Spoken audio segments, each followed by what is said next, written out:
Welcome to the Fit Girl Magic podcast. If you are ready to find your inner magic, develop great habits, and a rock steady mindset to feel confident, comfortable, and fit in your body, you are in the right place.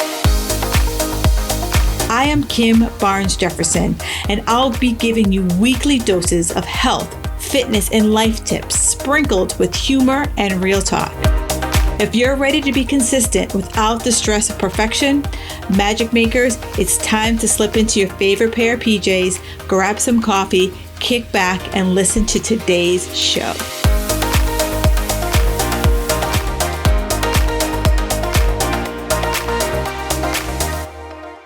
All right, ladies, I have another great iTunes review of the week. This one is brought to you by Mojo on the Island, and it reads, I am almost 60 years old and have spent probably 50 years worrying about my weight. I just listened to one of Kim's podcasts and loved her advice and outlook. I wish I could have heard this years ago, but looking forward to listening to more and changing my attitude. Oh, Moy on the Island. This is exactly why I do this podcast, because so many of us have been wrapped around the axle about diet and exercise for decades, and we are done. We are sick of it. And I'm so grateful that you are able to find me, and I'm grateful that I'm able to help you shift your mindset around what diet and exercise looks like for the next best half of your life. So if you have listened to this podcast and you love what you are hearing, please do the same thing. Leave me a review. I absolutely love hearing them. I love reading them. And it just gives me that pat on the back that I am giving you what you need to hear. Now, if you're stuck with I don't know how to do this, I don't listen to iTunes, do me a favor, hit me up. I will definitely help you, walk you through how to leave that review. So you can find me on Instagram at Kim Jefferson Coach, or you can shoot me an email, hello@kimbarnesjefferson.com. All right, now on to today's episode. All right, magic makers. Back in my competition days, rest things really weren't a thing. I didn't take them. I thought, like some of you right now think rest is for the weak. And my idea of a rest day, a recovery day, was some half-assed yoga class that I followed because, I always felt guilty if my workout wasn't about soreness or sweating. It wasn't a workout, right? And if I wasn't working out at least 6 days a week, doing a mix of cardio, lifting, probably a little bit of an exorcism, right, I would lose all my gains. My religion was go big or go home. And honestly, I never went home. The gym was my happy place. And, if we were to unpack this with, my therapist, I was running away from a lot of shit in my life at that point in my life. But over time, especially, with my own evolution in health and fitness, but just the women that I coach who are now in their 40s, 50s, and beyond, I realized that most of us, one, we don't have the time or the energy we had in our 20s. And even if we did, we don't want to spend 90 minutes killing ourselves in the gym anymore. So my new goal, and to make sure, that we all kind of live our healthiest life, was to make sure that, your workout you're not working out because your workout is taking you forever and that you skip the workout. And that's what I saw a lot of my women are like, Kim, I just don't have the 90 minutes. So I'm not going to work out at all. Right. So I just want to make sure that we kind of start to refocus what our workouts look like. And, I started to really think about if I could get you in and out of the gym in an hour and actually get results, that would be a win. Because I get it. A lot of my clients, you're busy moms, dealing with aging parents, just don't wanna. That's my thing. I just can't see myself spending 90 minutes in the gym anymore. So I was listening to a podcast, the Huberman Lab podcast, and he was interviewing Dr. Brett Contreras, and you guys might know him as the glute guy. Pretty much on Instagram, but I think he has Facebook. But he is a overall personal trainer, but for the most part, he built his reputation on building quality glutes. And so as I was listening to the podcast, his message really hit me because he kind of came from the place that I did, and if you listen to the podcast, it's like a 3+ hour podcast. So it's more one of those kind of like, I listen to it in an episodic way. Like I listen for an hour here and an hour there. You taught me how to live and not diet. That's what one of my clients said to me recently. And if I got to be honest with you, that just made me get in all my feelings, because that's the goal. Not to survive the holidays and punish yourself in January, but to feel calm, steady, and actually enjoy life. Enjoy the season while it's happening. If you're over 40 and you're already feeling the pressure of the holiday swirl, the food, the plans, the guilt, the I'll start in January voice whispering in the back of your head, I've made something just for you. I call it 5 days to slay the season without losing your shit. It is a private podcast challenge with 5 short episodes to help you glide through the holidays without food rules, burnout, or spiraling into all or nothing mode. I've set it up so there are no Zooms for you to hop onto, no plans to fix yourself. It's just real talk, quick shifts, and a bit of holiday sanity that's going to go straight into your ears.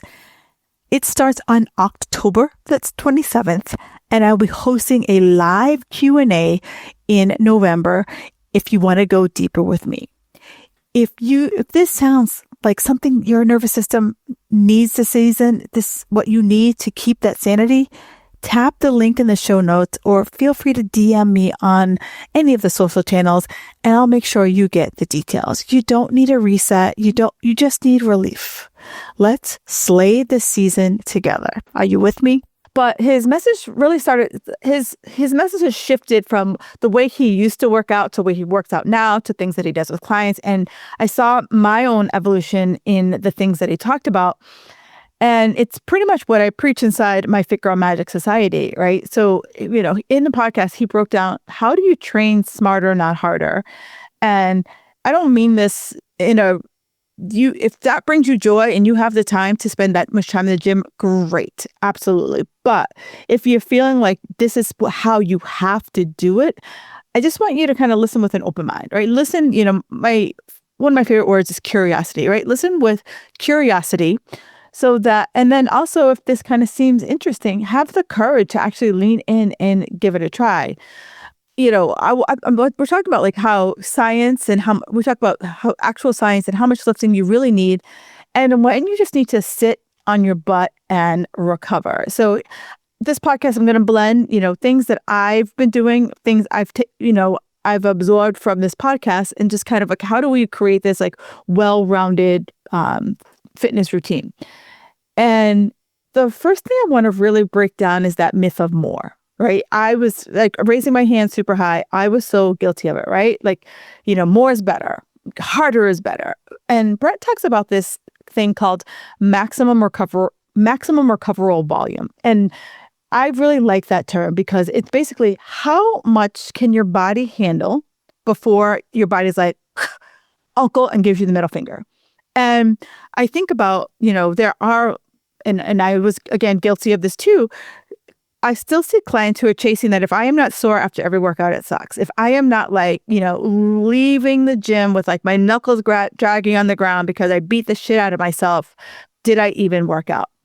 And many of us ladies think that we are not doing enough, but when in reality, we're doing too much, or we never let our bodies catch up. And now some of you will be like, oh, so that means I have to like work out on a Monday, rest on a Tuesday, work on a Wednesday.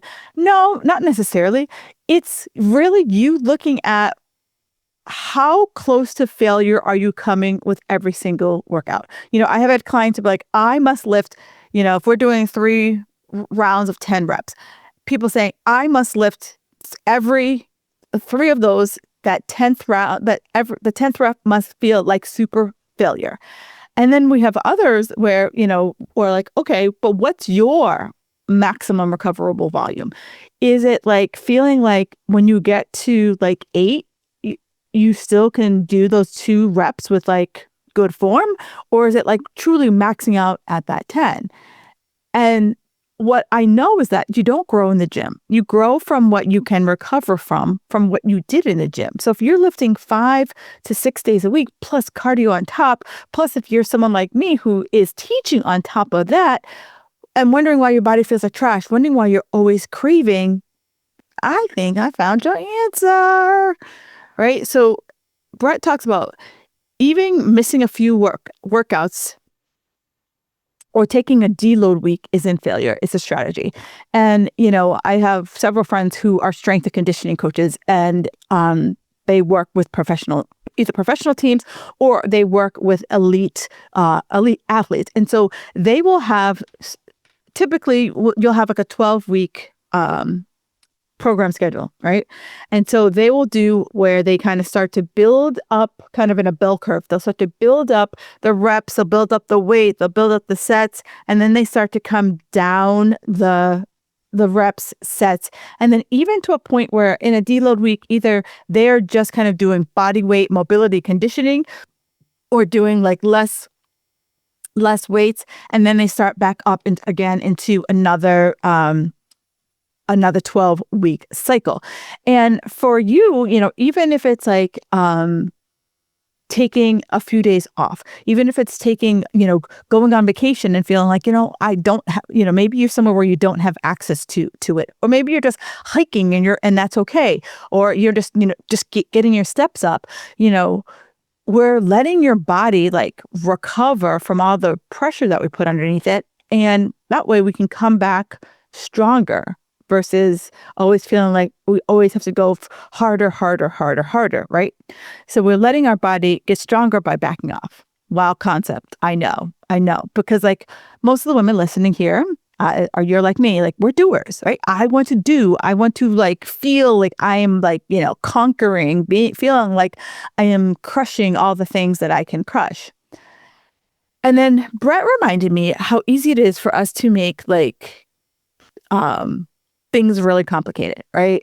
I can scroll right now on any social media platform and you'll see someone doing a lot of wild ass workouts. But we don't need to be wild ass workouts for us to really feel like we are getting something done, right? We don't need that at all. What I am looking at is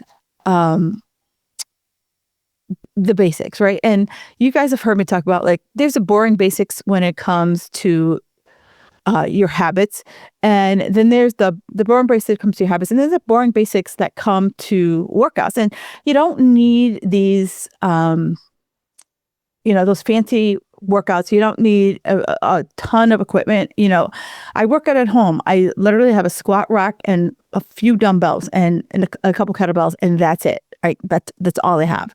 And so the basics, and this is in my programs, these are the basics, right? I am about how do I get you in and out in the most effective way possible. So you got squats, we got bench presses, we got deadlifts, we got military press. I'm about hip thrusts. Like this is one of the things that I struggle with putting the bar on me, and I hate it. But I do find other ways to give myself an alternative to those hip thrusts and rows, right? These are the 6 moves, and they're timeless, they're powerful, and they're always performing. And, if you're listening, if you're someone who is a beginner, like you're like, yeah, I know, and you just strength train, 2 full body workouts a week. And then if you're more experienced, aim for at least 3 full body workouts. And one of the things that I know that I do in my programming and what Brett does in his programming is that in my programming, I will give you, depending on the month, we'll do an upper body, a lower body, and then we'll do a full body. And then that way, if you can at least work out 3 days a week, you're hitting your upper and lower body at least 2 times during that week. But if you're someone who has more time, you're going to be going, and if say you're doing a 5-day a week, so you can go upper, lower, upper, lower, upper, lower, and that way, as you rotate through the month, you'll be hitting those different muscle groups at least 3 times in a week. And that's really what it is. It's about a way to get the frequency without feeling like you have to always hit in the volumes. And you want to be able to track your weights, right? You want to be able to, I for years had an old school notebook, a little notebook that I would write down my workout, and I write down, what I lifted, so that over the month I could look back and be like, okay, I was at this, and then I was at that, then I was at that. And I'm going to be honest with you, you are not going to increase your weight every workout, not at all. But over the course of 4 to 6 weeks, depending on how, usually I change my workout every 4 weeks. I change my workout every 4 to 5 weeks. I change up my workout. And typically by the end of that 4th week, something in my workout has increased, or I'm on the verge of increasing something in that in my workout. And so this is like, you do a little bit over time, and this is what progressive overload looks like. So I know some of you are like, I need to have workout variety, and if I don't have variety, it's going to suck. But this is like progressive overload, and this is where you're, slightly changing up the workouts a little bit so that we can start to see progress, right? And so for many of you, if I'm constantly changing the workout, I don't know what that is, right? I'm just constantly changing. So I don't know if I'm getting better. And I want you to really think about what that looks like. And so for some of you, progressive overload, I just realized that some of you might not know what the hell that word means. Progressive overload means that your exercise program is increasing the workload over time. And as I mentioned, it's not every time you come in, you're going to be lifting something heavy. It might be, you might notice, so if we're doing, say, shoulder presses, right? For many women, shoulders are one of our weakest links. So maybe I start with 8 pounds, right? So I'm brand new. I start with 8 pounds. Maybe over the course of 12 weeks, by doing shoulder presses or some type of overhead shoulder exercise, I might notice that I started at 8 pounds. And by the time I ended in that 12-week cycle, I might have bumped it up to 10 pounds, right? So that's what progressive overload is at. Over time, I'm starting to add more weight to the exercises that I am doing. And then I also talked about, and that I wanted to get back into this, is talking about the idea of having a structured workout. And so when I talk about a structured workout, it is not going in, it's going in with a plan, right? It's going in and saying, you know exactly what you're doing. Here are the several exercises that you're going to do this workout. Here are the reps. Here are the sets that you're going to do that. Then you are going to do that for 4 to 6 weeks. And then you are going to then we come back and we say, all right, over this time, we are going to now change up the exercises a little bit, but it's still going to have similar exercises to it, but it's just going to be a different approach. And so with periodized workouts, right, it's a structured approach to training that systematically we are going to change up the volumes. So your exercises might not change that much. So, as I talked about those basic exercises like the overhead press, the squat, the deadlift. So I could change up the squat, for example. I could have you do a squat where you have the barbell on your back for 4 weeks. Then I could change up the squat that now we're doing a goblet squat where you have one weight at your chest. I could change up the squat that now you're doing a front squat where either I have a barbell in the front of my body, or I have 2 dumbbells at my shoulders, right? So that squat, I've literally, over the course of now, let's say it's a 4-month cycle, it went from a back squat to a goblet squat to a front squat to now I could either say 1 month you're going to do it with a barbell, and 1 month you're going to do a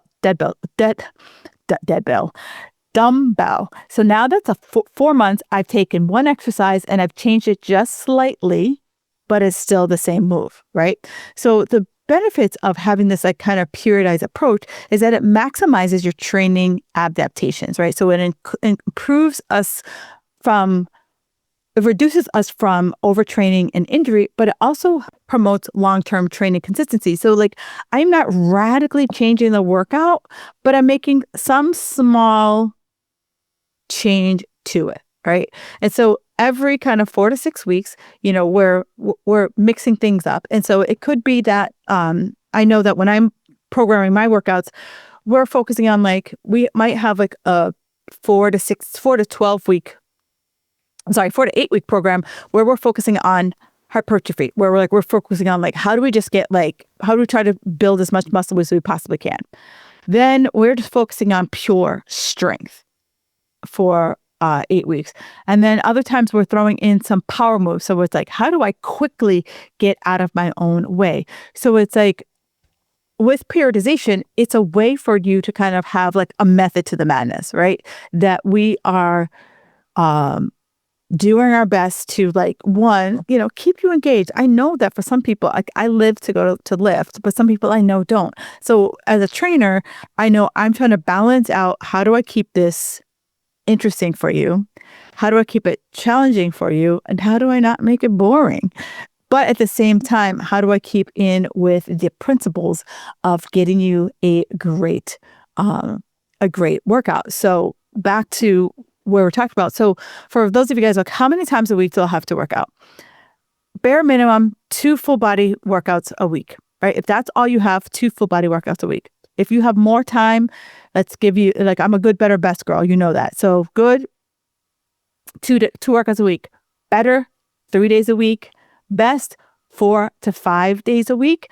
Do they have to be like Monday off, Monday on, Tuesday off, Wednesday off? No, you just look at your schedule. Like for me, I look at my schedule and it's like, what do I have?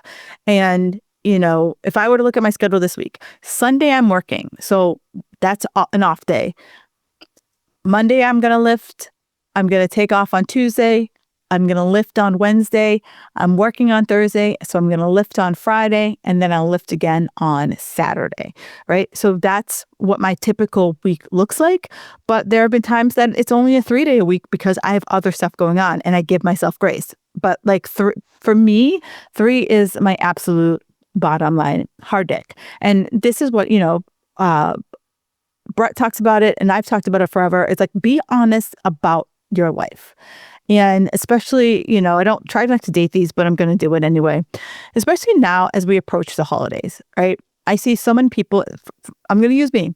If I'm a 5-day-a-week person and as we approach the holidays, and I get it, there's a lot of running around, there's a lot of life happening, travel, family, the whole bit. If I keep telling myself, I got to work out 5 days a week, and I continually not have the ability to work out 5 days a week, and maybe I don't have the ability to work out 2 days a week, and old Kim would have been like, that's not good enough, Kim. If you can't work out 5 days a week, you just shouldn't work out until January when you can work out again. But this is where I'm asking you to just be realistic about your time, right? Let's zoom out now so that we take the pressure, we take the stress off of ourselves, and we say, okay, what do I got for time? How much time can I actually give to this? Because I remember when I was in the gym and, I would meet with a client for the first time and I'd be like, all right, Susie, I'm looking at your assessment here. And he says, you can work out 6 days a week. That's great. Do you work? Yeah. I'm like, do you ever have one of those like last minute boss drops something on your laptop?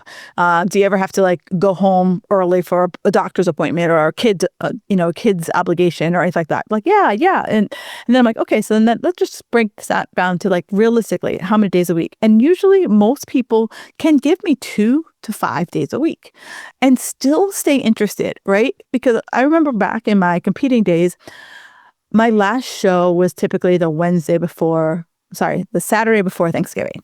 And then I would come home that week and I would be like, I am taking this entire week off, which, a week off isn't going to kill me. But that week always snowballed into another week because my workouts and my drive were so intense that I just I couldn't see myself in the gym because I was like, in my mind, I told myself how things had to look. And they didn't look that way for me. So this is years of working on my mindset to get to the point where I'm like, in the schedule that I'm at, I'm able to be a little bit more flexible with myself. I'm able to like kind of talk myself off the ledge when I get into these like deep spirals. And Brett talks about it as well. Like, really being honest about your time, because most of us make a plan like we live in a fantasy world. Like I always hear people like, oh, when things slow down, oh, when this happens, when that happens, like, here's the thing, like life is never going to slow down to the level that we want it to. And if it does, guess what? We're going to find a way to fill that time with something else. I want you to think about Rona times. We had all the time in the world. Did we build a healthy practice around workouts? No. They sold a shit ton of Peloton bikes, but how many of those Peloton bikes are now on Facebook Marketplace? All right, how many of those, if we were to like pull up their Peloton account, how many of those Pelotons have been used in the last 3 years? How many of those Peloton bikes have they hit 100 workouts? I'm not saying this to shame anyone. I want us to be real. I want us to be honest about how much time that we can take out, and know that if we say we're going to hit the gym 5 days a week, we're going to do yoga on weekends and meal prep like Martha Stewart. And then by like 2 days in, you're like, this sucks. I want us to get out of that cycle. I want us to get out of the like all the things cycle and then slowly get us back to like, okay, what's sustainable? You know me, I like to work the reps, right? What is realistic? What can you truly get excited about? What can you plan for in your life, regardless of what's going on? And how do we make this sustainable? So that it's not, instead of 2 days are great, but then 20 minutes at home are fine. But, I want us to think about like, ugh, blah, blah, blah. I want us to think about it like this. 2 to 3 days a week, it's great. If that's all I have, like pat on my back, yay, I'm being consistent. If it's only a 20-minute workout and it's at home and all I got is soup cans and a water bottle, great. And it's not about perfection. It's about what can I be consistent with?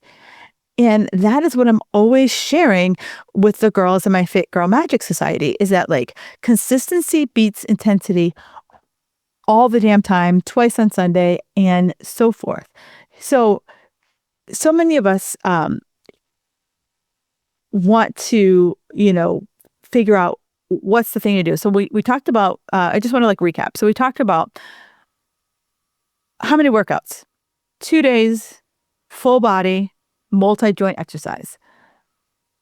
Maximum gains, at least 2 to 3 days a week. You're doing 3 sets. We're doing progressive overloads and we're tracking our weight. If you have the 5 days, we're doing a lower, an upper, a lower, an upper body switch. And then over the course of our kind of periodization, we're shifting our focus. So maybe 1 month, and I know I do this in my workout. So maybe 1 month we're focusing on shoulders. I love shoulders, by the way. I absolutely love shoulders. We're working on shoulders.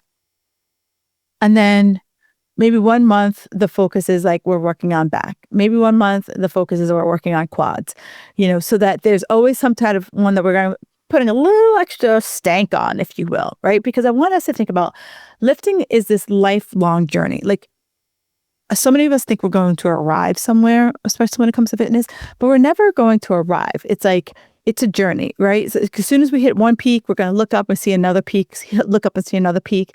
And it's okay that I'm not going as fast as the person next to me or as fast as I did back in my 30s, because guess what? My muscle peaked at 35. And now I'm not saying it's not impossible to gain muscle. What I'm saying is I'm now fighting age, but I'm also now, fighting that age. And I'm also trying to like keep playing tug of war with what the metabolic processes are happening or biological processes that are happening in my body. And you don't always have to increase to get that variety, right? Increase the weights. Like I mentioned, I took that squat and I broke it into 4 different exercises, right? And I know for some people, for me especially, I have shoulder issues, so the back squat doesn't feel good for me anymore. So I've had to come up with alternatives to the back squat. And I want you to start thinking about like, it's okay to like find different ways that if progressively overloading that, constantly adding weight isn't going to get you there. Variety is going to also help you build that muscle. with that. And then I want you to think about also the first set is the most important set. And this is why. So if I think, so we're doing 3 by 10. In that first set, I'm fresh. I'm good. This feels amazing. Second set, I probably feel a little bit, and I give myself a fair amount of rest, right?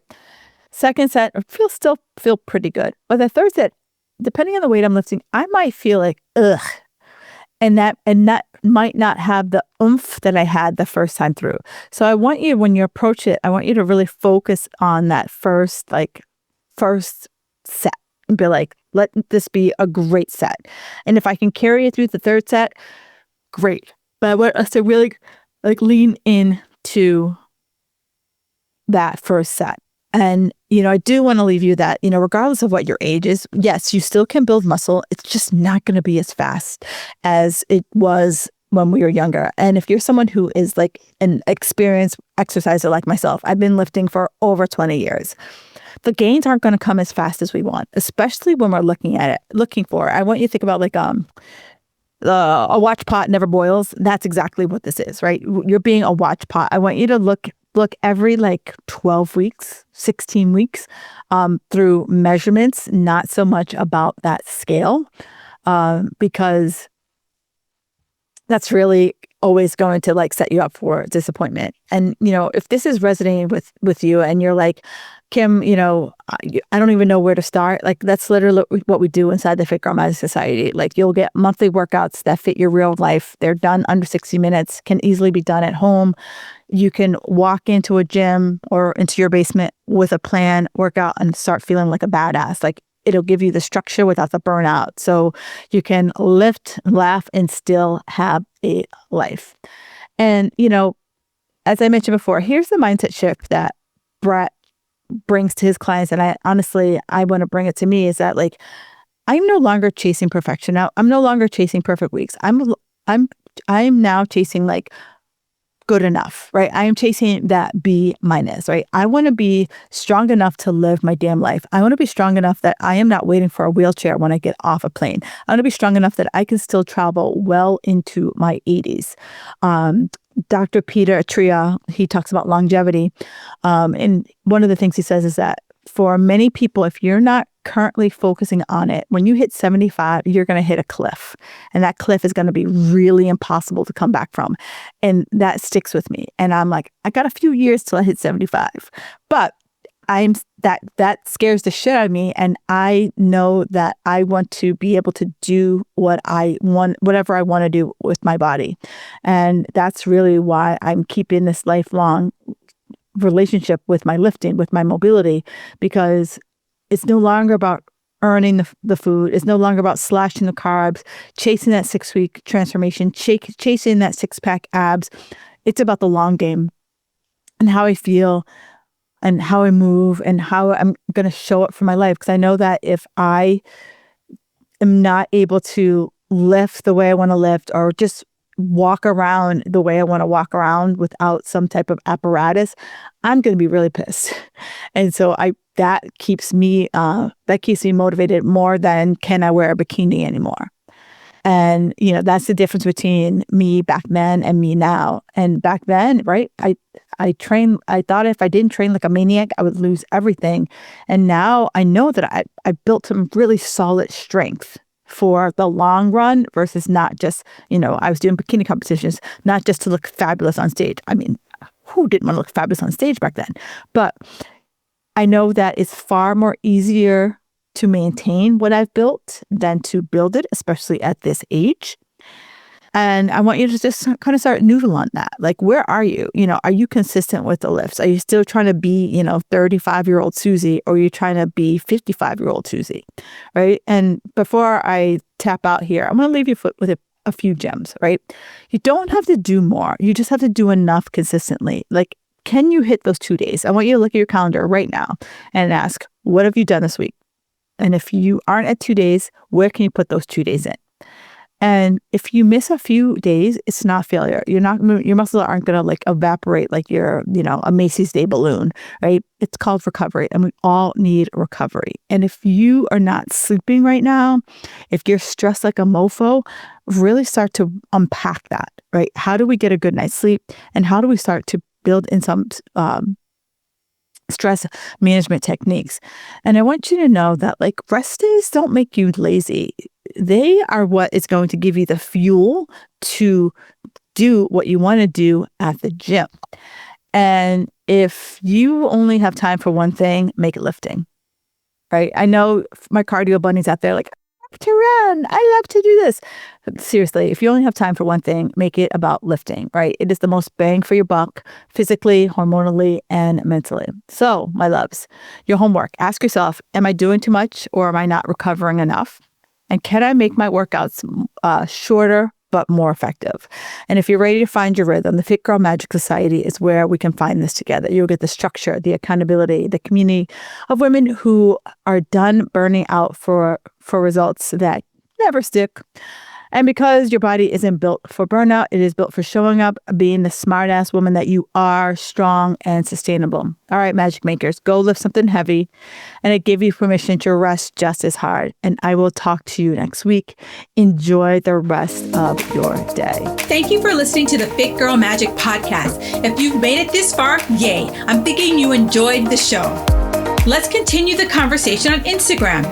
You can find me at Kim Jefferson Coach. In order for me to keep sharing this message, do me a favor and leave me a 5-star review on iTunes. While you're there, don't forget to subscribe so that you won't miss an episode. New episodes are available every Wednesday. The Fit Girl Magic podcast is intended to provide you with tips, tools, and strategies that will help you make better decisions about your health. I really appreciate your feedback and your support. Thank you so much.